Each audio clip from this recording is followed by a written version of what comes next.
సుమన్ టీవీతో కలిసి మీరు వర్క్ చేయాలనుకుంటున్నారా? సో 2 to 5 years ఎక్స్పీరియన్స్ ఉన్నటువంటి SEOs and script writers screen పై కనిపిస్తున్న నెంబర్కి కాల్ చేసేసేయండి.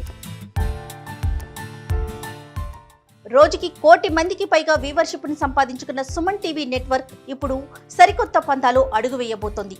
సుమన్ టీవీ నెట్వర్క్ని జిల్లాల వారీగా ప్రారంభించబోతోంది. ఫ్రాంచైజీస్ కోసం ఆసక్తి కలిగిన వారు క్రింది నెంబర్ని సంప్రదించగలరు.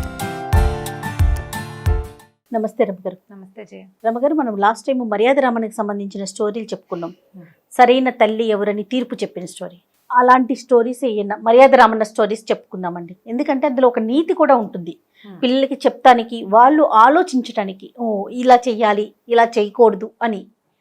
సో సిరీస్లో వెళ్తున్నాం కాబట్టి మర్యాద రామన్లో ఒక స్టోరీ. మర్యాద రామన్న కథలు చెప్పబడింది ఎప్పుడంటే మనకంటే కొంచెం ఒక 2-3 తరాల ముందు. 2-3 తరాల ముందు కుల వృత్తులు ఉండేవి జయ. అవునండి. ఎవరి వృత్తి వాళ్ళు చేసుకునేవాళ్ళు. 2-3 అంటే మన ముత్తాతల నాడు అనుకో, మన తాతల నాడే ఉద్యోగాలు చదువులు అవి వచ్చేసినాయి కదా. అంటే ఇంగ్లీష్ వాళ్ళు వచ్చేసరికి అంతకుముందు ఎవరి వృత్తి, ఇంగ్లీష్ వాళ్ళు వచ్చిన చాలా కాలం వరకు కూడా మన దగ్గర వృత్తులు ఉన్నాయి, కుల వృత్తులు ఉన్నాయి. అంటే ఇప్పుడు ఏ కులం వాళ్ళు ఆ పని చేసుకోవటం. మగవాడు సమర్థుడైన రైతు, బాగా చక్కగా వ్యవసాయం చేయగలిగేవాడు, గట్టిగా ఉంటే ఆడవాళ్ళు ఏదో ఇళ్లలో పనులు చేసుకుని పిల్ల జల్లని చూసుకుని భర్తకు అవసరమైనవే చేసేవాళ్ళు. అలా కాకుండా కొంచెం మెతకవాడు అనుకో, మగవాడు అంత సమర్థుడు కాదు. అప్పుడు ఆడవాళ్ళు కూడా ఏదో ఒక పని చేసుకోవాలి కదా. రైతుల ఇళ్లలో సాధారణంగా గొడ్లు ఉండేవి. ఎందుకంటే వీళ్ళకి ఎండుగడ్డి అవి ఉంటాయి. పచ్చిగడ్డి తెచ్చుకునేందుకు వనరు ఉంటుంది. రైతులు అంటే 4 ఎకరాలు, 3 ఎకరాలు, 2 ఎకరాలు, 1 ఎకరం ఏదో చిన్న పొలం ఉంటుంది కదా. జనుము గడ్డి అవి వేసుకునేవాళ్ళు. తర్వాత ఏమో మామూలుగా ఎండుగడ్డి పెట్టుకునేవాళ్ళు. ఏ నువ్వులో పండితే నువ్వులు నూనె పట్టించాక ఆ నువ్వు చెక్క తెచ్చి గొడ్లకు పెట్టుకునేవాళ్ళు. కొబ్బరి చెట్లు ఉంటే కొబ్బరి నూనె పట్టించుకుని కొబ్బరి చెక్క గొడ్లకు పెట్టుకునేవాళ్ళు. ఇప్పుడు వాటి కోసం వస్తువు కొనుక్కోవాల్సిన పని లేదు. అవన్నీ వనరుగా ఉండేవి. రైతు కుటుంబాల్లో సాధారణంగా గొడ్లు ఉండేవి అందరికీ. అవును. పాల వ్యాపారాలు ఉండేవి. పాల వ్యాపారానికి ఏముంది, వీళ్ళ దగ్గర పాలు ఉంటాయి. ఏదో 4 ఇళ్లలో తెలిసిన గొడ్లు లేని ఇళ్లలో తీసుకెళ్ళి పాలు పోసుకుని 10 పైసలు తెచ్చుకునేవాళ్ళు. అప్పట్లో పైసలే, రూపాయలు ఏం లేవు. లీటర్ రూపాయి కూడా ఉండేదో కాదో పాలు. అక్కడి నుంచి పాలు, పెరుగు, మజ్జిగ, వెన్న, నెయ్యి అన్నీ వరుసే కదా. దాని పాల ప్రోడక్ట్స్ అన్నీ స్వీట్లు అవి చేసి అమ్మిన రోజులు కాదవి. పాలతోటి స్వీట్ చేయటం మన ముందు తరాల జనాలకు అసలు తెలియదు. ఆవు పాలు ఎక్కువ వాడేవారా? గేదెలు హెచ్చుగా ఉండేవి జయ. మన గేదెలే ఎక్కువ. మన దగ్గర చాలా ఎక్కువ గేదెలే. ఆవులు ఉండేవి. ఆవుల్ని సాధారణంగా ఏం చేసేవాళ్ళు అంటే వ్యవసాయానికంటే ఆవు దూడలు కావాలి వీళ్ళకి, ఎడ్లు గిత్తలు కావాలి. ఆవు పాలు తక్కువ ఉంటుంది. లోకల్ పాలు ఆవులకి ఈల్డ్ తక్కువ, పాలు బాగా ఎక్కువ ఇవ్వవు. కాసిన పాలు. ఇప్పుడు ఆ పాలతోటి పెరుగు పలచగా ఉంటుంది. జనరల్ ఐడియా కోసం చెప్తున్నాను, కథలో భాగంగా కాకుండా. ఆవు పాల పెరుగు, ఆవు పాలు కాఫీలో పోసుకున్నా టేస్టీగా ఉండవు. మనకెందుకు రుచి బాగుండదు, పలచగా ఉంటాయి. మనం కాఫీ కలపాలంటే అంత బాగా డికాక్షన్ వేసి కాసినే ఆవు పాలు పోసుకోవాలి. పల్చదనం, చిక్కదనం ఉండదు పాలల్లో, చిక్కదనం ఉండదు. కలర్ కూడా ఎల్లోయిష్గా ఉంటుంది. పెరుగు పలచగా ఉంటుంది. తర్వాత ఏమో వెన్న తక్కువ వస్తుంది, తద్వారా నెయ్యి తక్కువ వస్తుంది, ఫ్యాట్స్ లేవు. ఆవు పాలని ప్రత్యేకంగా పసిపిల్లల కోసం, తల్లిపాలు లేని పిల్లల కోసం వాడేవాళ్ళు. ఆవులని గోమాత మన ఇంట్లో ఉండాలి అని ఒక సిద్ధాంతం కొద్దీ 1 ఆవు 2 ఆవుల్ని పెట్టుకునేవాళ్ళు. ఒక దూడ పుట్టింది అనుకో, ఈ మగ దూడలైతే, ఆడదూడలైతే మళ్ళీ ఆవులే అవుతాయి కదా. మగ దూడలైతే అప్పుడప్పుడు దేవుళ్ళకి దండాలు మొక్కుకుని ఆంబోతుని చేసి వదిలిపెట్టేవాళ్ళు. ఒకటి ఎడ్లు చేసుకునేవాళ్ళు. ఆ ఎడ్లని వ్యవసాయానికి వాడుకునేవాళ్ళు. గిత్తలు, ఎడ్లు, బళ్ళకి. అప్పుడు మనకేముంది, ట్రాన్స్పోర్టేషన్ బళ్ళు కదా. ఆ బళ్ళకి ఆధారం ఏమిటంటే ఎడ్లు లేదా గిత్తలు. వాటికి ఆధారం ఆవు.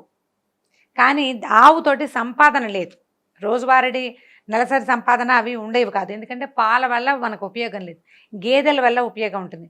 2 గేదెలు ఉంటే శుభ్రమైన పాలు, 1 గ్లాసు పాలుంటే ఆ పెరుగు కనీసం ఇంటిలి 10 మందికి సరిపడా మజ్జిగ అయిపోతుంది. చిక్కటి పెరుగు, బాగా చిక్కగా ఉంటాయి గేదె పాలు. అందుకని పిల్లలకి గేదె పాలు ఇచ్చేవాళ్ళు కాదు. అరుగుదలకి రాదు, బాగా ఎక్కువ ఫ్యాట్స్. అవును. దాని నుంచి వెన్న ఎక్కువ వస్తుంది, నెయ్యి ఎక్కువ వస్తుంది. ఈ 4 ప్రోడక్ట్లు, పాలు, పెరుగు, మజ్జిగ, వెన్న, నెయ్యి, 5 ప్రోడక్ట్లు చేసి అమ్ముకునేవాళ్ళు. ఈజీ కదా. సరే, అయితే ఇప్పుడు దాన్ని బేస్డ్గా మనం కథ చెప్తున్నాం అనమాట. అయితే ఈ రైతుల ఇళ్లలో ఆడవాళ్ళు ఇవే కాదు, పిడకల వ్యాపారం కూడా చేసేవాళ్ళు. చెప్దాం అనుకున్నది. ఆ గేదె పేడైనా ఆవు పేడైనా ఏ పేడున్నా పర్వాలేదు, పిడకలు చేసుకోవడం. పిడకలు మనం వంట చేసుకోవడానికి మనకి యూజ్ అవుతాయి, ఎవరికైనా వంటకి అమ్మకడానికి కూడా ఈజీ. అవును. పిడకల వ్యాపారం చాలా, పిడకలమ్మి పాలమ్మి పిడకలమ్మి అంటారు. ఈ రెండు జంట పదాలు అనమాట. పాడి పంటలాగా పాలెమ్మో పిడకలమ్మో, ఇవి రెండు పదాలు అప్పట్లో జంట. అంతా పుల్లలు పొయ్యిలే కదా, పుల్లల పొయ్యిలే కదా. చక్కగా పిడకలు పెట్టుకుని పిడకలు పెట్టుకుంటే వంట ఒక పిడక చేసుకునేవారు. పెడితే చక్కగా చకచక్క మండుతుంది. మళ్ళీ ఆ పిడకని చాలా చేయొచ్చు పిడకతోటి. అది కూడా చెప్దాం, ఇన్ఫర్మేషన్ అనమాట. చెప్పండి. పిడకలతోటి అంటే జాగ్రత్తగా చేసుకుంటే మట్టి గట్టి లేకుండా కనుక పిడకలు చేసుకుంటే ఆ పిడకల కచ్చికల దానితోటి గిన్నెలు తోముకునే వాళ్ళు ఒకటి, పళ్ళు తోముకునే వాళ్ళు రెండోది, మూడోది ఈ పిడకలు ఉన్నాయా, ఈ పిడకల్ని ఈ బూడిదని పొలాల మీద చల్లేవాళ్ళు.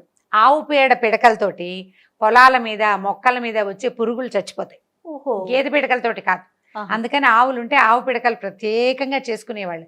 ఆవు పిడకలు మనం రథసప్తమి నాడు పూజ చేసుకునేటప్పుడు పాలు పొంగించుకోవడానికి వాడుకుంటాం. ఆవు పిడకల పళ్ళుదోమ పొడి చాలా మంచిది, శ్రద్ధగా చేసేవాళ్ళు. ఇది ఆవు పిడక అని పక్కకు పెట్టుకునేవాళ్ళు జాగ్రత్తగా, గుర్తుగా కూడా. ఈ రెండు ఉపయోగాలు ఉండేవి. పిడకలు దాలి మీద కాగిన పాల రుచి, దానికి అమృతం కూడా సాటిరాదు. పాలు దాలి చేసే ఒక చిన్న, మనం ఇప్పుడు మొక్కలు పెట్టుకునే కుండీలు ఉన్నాయి చూడండి, ఇలా పొడుగాటి కుండీలు సోలాల్లా కనపడతాయి. సోలాల్లా కాకుండా ఇట్లా వెడల్పుగా విచ్చుకుని ఉండే కుండీలు వచ్చేవి. ఈ కుండీలో పిడకలు పేర్చేసి అంటిస్తారు, సన్నగా రాజుకుంటుంటే దాని మీద పాలకుండ పెడతారు. కుండ ఒక గంటన్నర వదిలేసేయటమే, 2 గంటల పాటు. ఆ పిడకల మంటకి స్లోగా కాగి ఎర్రగా కట్టేది మీగడ. ఈ మీగడ తీసేసి పాలు తోడుపెట్టి మజ్జిగ పెరుగు అమ్మేసుకునేవాళ్ళు.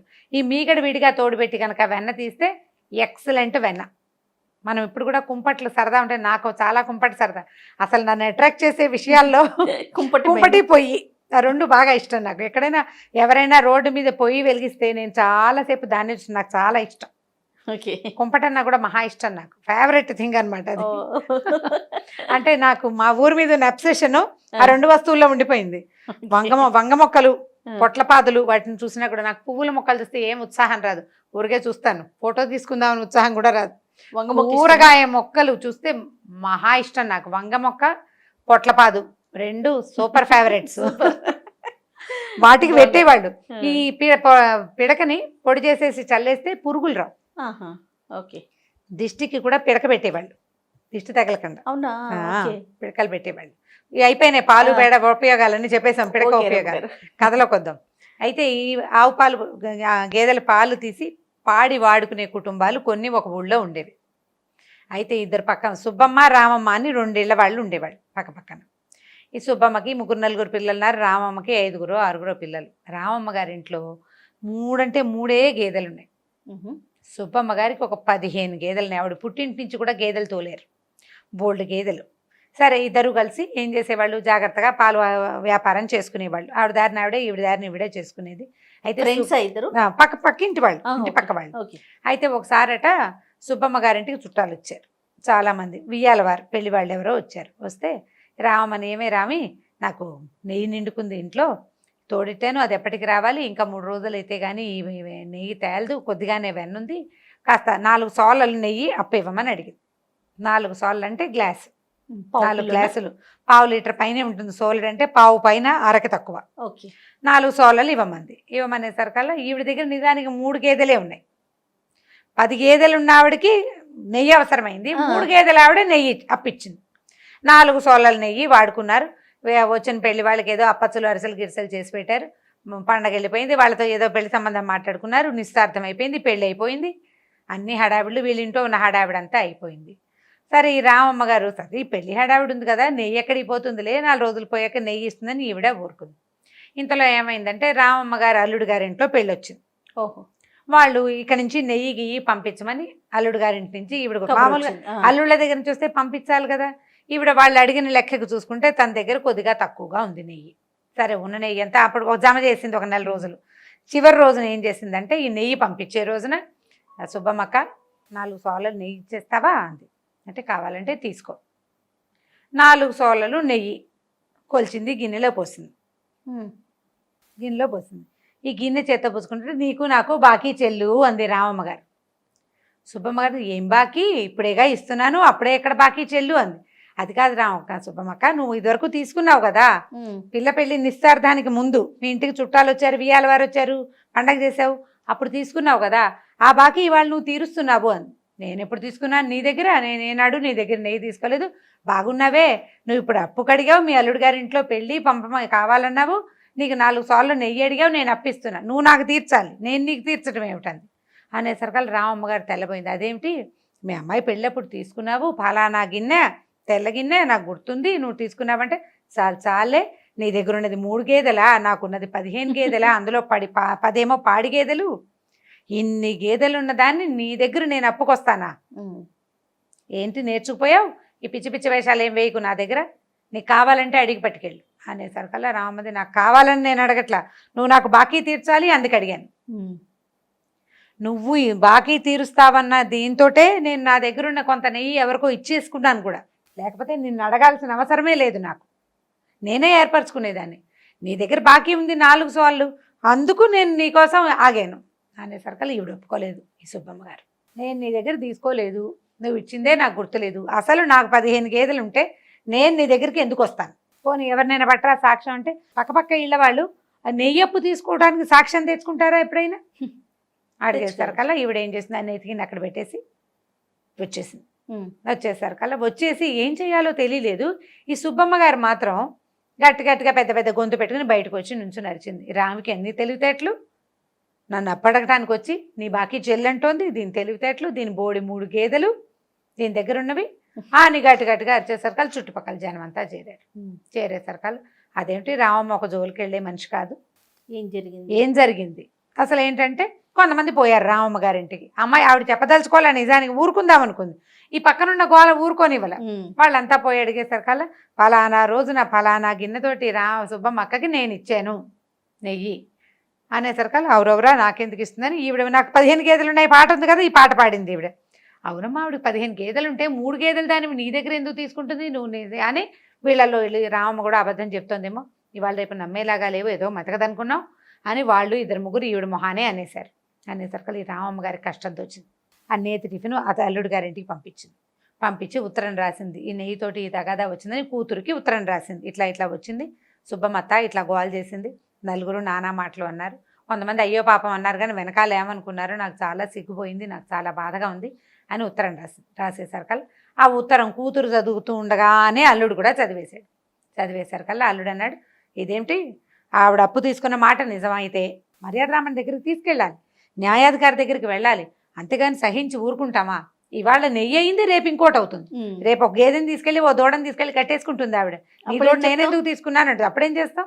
సహించకూడదు అన్యాయాన్ని అని చెప్పి అతను ఏం చేశాడు, వెళ్ళి ఇంకా టైం ఉంది వాళ్ళ ఇంట్లో, మనకు భార్యని ఎడ్ల బండి ఎక్కించుకుని పక్క ఊరి నుంచి వచ్చేసాడు. న్యాయాధికారి దగ్గరికి వెళ్ళి తీరాలి, మా అత్తగారు మెతకది, పెళ్లిలో 10 రూపాయలు తక్కువ వస్తే 10వ రోజు కల్లా 10 రూపాయలు జమ కడితే కానీ పిల్లని మా ఇంటికి పంపల, అంత మర్యాదస్తురాలు ఈవిడ, ఇంత మాట ఎందుకు పడాలి అని చెప్పి అది గట్టిగా పట్టేశాడు అల్లుడు. పట్టేసరికల్లా సరే ఏం చేశారు, మర్యాద రామన్ గారి దగ్గరికి పోయారు. గుంపంతా ఈ విషయం చెప్పారు. సరే ఈ వచ్చిన గుంపును రానియరు, మొదట అన్ని విన్న తర్వాత మీరందరూ వెళ్ళిపోండి, రేపు చెప్తాను తీర్పు అని ఈ ఆడాళ్ళిద్దరు ఎవరైతే ఒక ఫిర్యాది ఒకరు, రెండో వాళ్ళు ఎవరి మీద అభియోగం మోపబడిందో వాళ్ళు, వీళ్ళిద్దరిని రమ్మన్నారు. సరే ఆడవాళ్ళిద్దరు పొద్దున్నే మొహమొహాలు చూసుకోకుండా ఒకే పక్క నుంచి నడిచేళ్ళాలి, ఒక సందులో నుంచే వెళ్ళాలి కదా, కామ్గా పోయారు ఇద్దరు చక్కగా సింగారించుకుని. పొద్దున్నే 12 వీళ్ళు తెల్లారుజామునే ఏమి లేచి గొడ్ల పని చూసుకోవాలి. ఆ పనులు ఎవ్వరూ చెయ్యరు.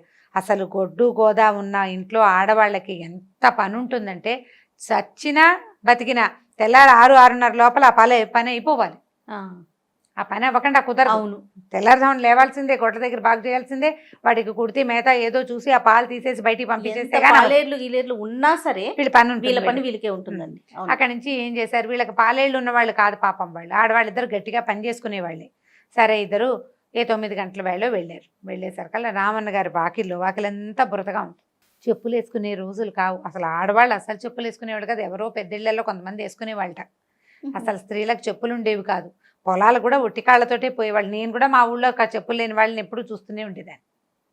సరే వీళ్ళు వెళ్తే ఏమైంది, కాళ్ళకి కడియాలు అందరూ ఉంటాయి మట్టెలును, ఈ బురదలో నడుచుకుంటూ వెళ్ళేసరికల్లా పాదాలంతా బురదే. అయ్యేసరికల్లా ఏం చేశారు, రామన్న గారు ఇంటికి, మన మామూలుగా ఊళ్ళల్లో కనపడుతుంది, పాత రోజుల్లో ఉండేది, ఇప్పుడు కూడా కొన్ని ఊళ్ళల్లో కనిపిస్తుంది.